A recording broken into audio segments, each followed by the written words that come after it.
کہ ابن زیاد کے دربار میں جب یہ امام حسین کا سر اقدس پہنچا اور قیدی بنا کر امام حسین کے گھر کی خواتین پہنچیں تو ظالم نے امام حسین کے لبوں پر، آپ کے دندان مبارک پر اپنی چھڑی ماری، اور چھڑی مارتے ہوئے آپ کے لب مبارک کو جنبش دیتا ہے۔ تو اسی دربار میں ایک صحابی رسول بیٹھے ہوئے تھے، حضرت زید بن ارقم موجود تھے، اور وہ کھڑے ہو کر عرض کرتے ہیں، اے ظالم، تو حسین ابن علی کے لبوں پر چھڑی مار رہا ہے، حسین ابن علی کے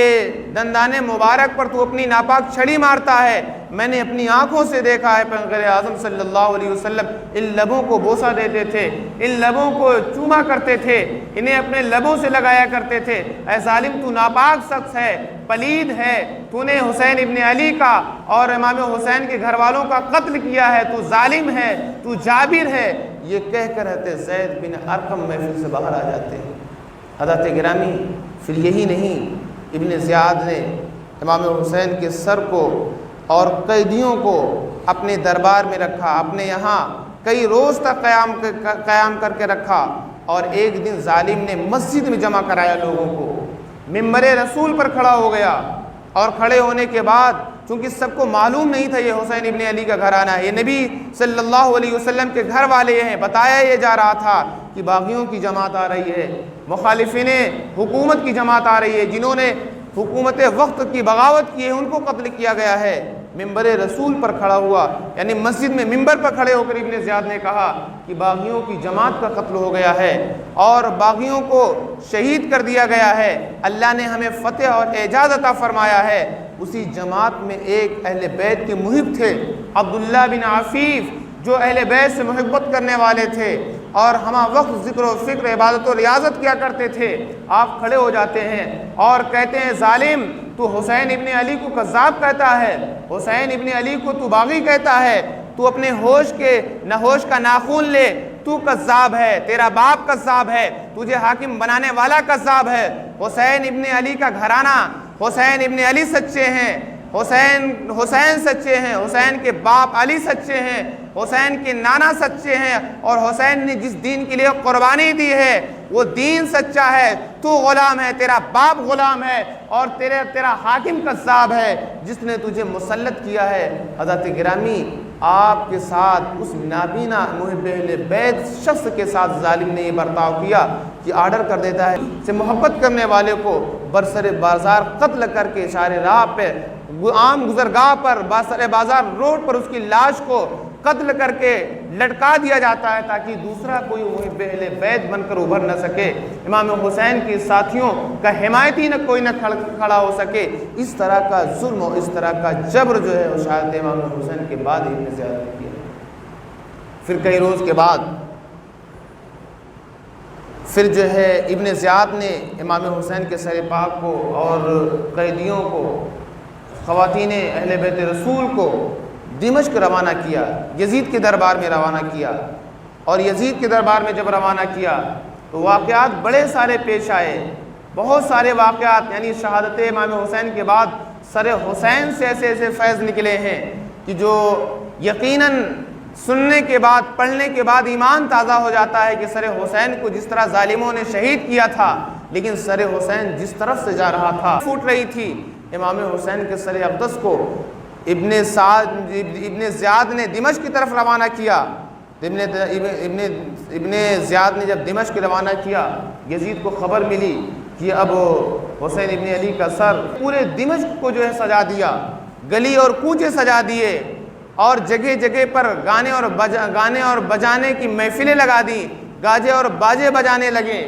لوگ جو ہے محفلوں کے رقص و سرور کی محفلیں منعقد کرنے لگے۔ ایک صحابی رسول حضرت سہل بن سعد مساعد جو ہے وہ بیت المقدس جا رہے تھے، جب دمشق میں داخل ہوئے تو دیکھا کہ بے وقت جو ہے دمشق کو سجایا گیا ہے، دمشق کو دولہا بنایا گیا ہے، دمشق کی گلیاں سجائی گئی ہیں، یہاں پر رقص و سرور کی محفلیں سجی ہوئی ہیں۔ تو آپ نے فرمایا کیا جو ہے کوئی عید کا دن ہے کیا، کوئی تہوار کا دن ہے کیا؟ تو آپ سے بتایا گیا نہیں، یہ کوئی تہوار کا دن نہیں ہے، یہ کوئی خوشی کا دن نہیں ہے، بلکہ آج جو یزید امیر الشیاطین کی یعنی یزید کی جو مخالفت کرنے والے تھے انہیں قتل کر دیا گیا ہے، اور ان کے سر کو یزید کے دربار میں لایا جا رہا ہے، اور اس خوشی میں پورے دمشق کو دلہن کی طرح سجایا گیا ہے، پوری دمشق کو اس طرح جو ہے زیب و آرائش دی گئی ہے۔ تو آپ فرماتے ہیں وہ قافلہ کدھر ہے، وہ جماعت کدھر ہے؟ آپ کو بتایا گیا کہ وہ فلاں دروازے سے آ رہا ہے۔ آپ فوراً اس دروازے پہ جاتے ہیں،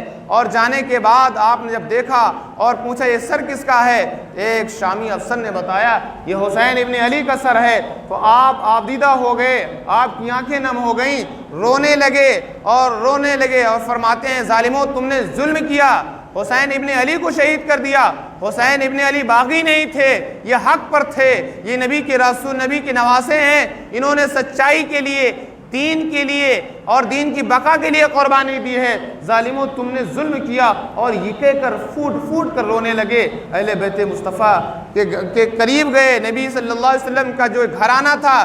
اور آپ کے گھرانے کی جو خواتین تھیں، قریب جا کر اور عرض کرتے ہیں کہ اگر کوئی مصیبت، اس مصیبت میں میرے لائق کوئی کام ہو اور میرے لائق کوئی خدمت ہو تو بتائیں۔ آپ نے جب یہ عرض کیا تو سیدہ سکینہ عرض کرتی ہیں آپ کون ہیں؟ تو آپ نے اپنا نام بتایا۔ نام بتانے کے بعد حضرت سیدہ سکینہ نے فرمایا کہ یہ ظالم، ان کی نگاہیں ہم خواتین کی طرف اٹھ رہی ہیں، یہ بدتمیز، نالائق اور یہ ابن زیاد کے چمچے جو ہیں خواتین رسول کی طرف جو ہے نبی کے گھرانے کی شہزادیوں کی طرف اپنی آنکھیں بلند کر رہے ہیں۔ اگر آپ اہل بیت رسول کے محب ہیں تو آپ ابا جان کے سر اقدس کو آگے کرا دیں، تاکہ ظالم جو ہے حسین ابن علی کے سر کے جو ہے پیاسے ہیں، حسین کے سر کے دیکھنے والے ہیں، ان کی توجہ جو ہے حسین ابن علی یعنی بابا جان کے سر کی طرف ہو جائے۔ تاریخ گواہ ہے آپ نے 400 درہم دے کر شامی افسر سے کہہ کر سر حسین کو آگے کیا اور خواتین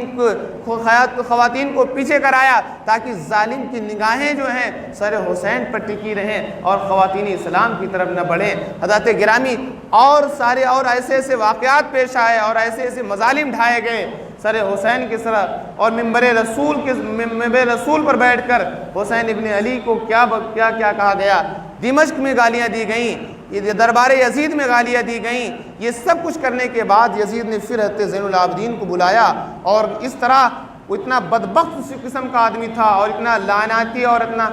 نامردود اور جہنمی شخص تھا۔ حضرت زین العابدین کو بلانے کے بعد، اتنے ظلم کرنے کے بعد زخم پر نمک ڈالتے ہوئے کہتا ہے کہ اگر میرا سامنا آپ کے والد بزرگوار سے ہوتا تو میں قتل کا حکم نہیں دیتا۔ میں حسین ابن علی کو قتل کے لیے میں نے نہیں کہا تھا، ابن زیاد نے سختی کے ساتھ میری حکم کی عدولی کرتے ہوئے اس نے قتل کیا ہے۔ ذرا آپ صبر کریں اور صبر سے کام لیں، اب مدینہ چلے جائیں، وہاں عافیت کے ساتھ، بھلائی کے ساتھ زندگی گزاریں اور جو ضرورتیں ہیں وہ ہم تک پہنچائیں۔ حضرت گرامی، یہ اس کی پالیسی تھی کہ جب اس نے دیکھا کہ امام حسین اور آپ کے رفقا کے جانثار کی شہادت کے بعد جب خاندان رسول کو لے کر ابن زیاد کے دربار میں لے جایا گیا، دمشق پہنچایا گیا، تو اس کا اتنی بربریت اور ظلم اور جبر کا یہ سما چھائی ہوئی تھی، ایسی فضا بن گئی تھی کہ کوئی زبان کھولنے کے لیے تیار نہیں تھا، اہل بیت رسول کی شان میں کوئی بات کہنے کے لیے تیار نہیں تھا۔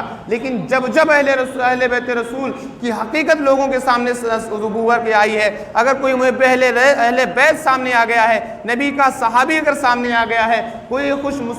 عقیدہ مسلمان سامنے آ گیا ہے، تو ابن زیاد کے دربار میں بھی گالی دیا ہے اور یزید کے دربار میں بھی گالی دیا ہے، تو اس کو یہ ڈاؤٹ ہونے لگا کہ اب حسین ابن علی کے شہزادے کے ساتھ ذرا سا نرمی کا معاملہ کیا جائے، ورنہ شہادت حسین کے بعد بھی ایسا ہنگامہ کھڑا ہو جائے گا اور ایسا معاملہ اور ایسی فضا پیدا ہو جائے گی کہ مجھے جواب دینا مشکل ہو جائے گا۔ حضرت گرامی، اس نے پالیسی کرتے ہوئے، چاپلوسی کرتے ہوئے حسین ابن علی یعنی زین العابدین سے ایسی باتیں کہیں، آپ نے فرمایا مجھے تیری حمایت کی کوئی ضرورت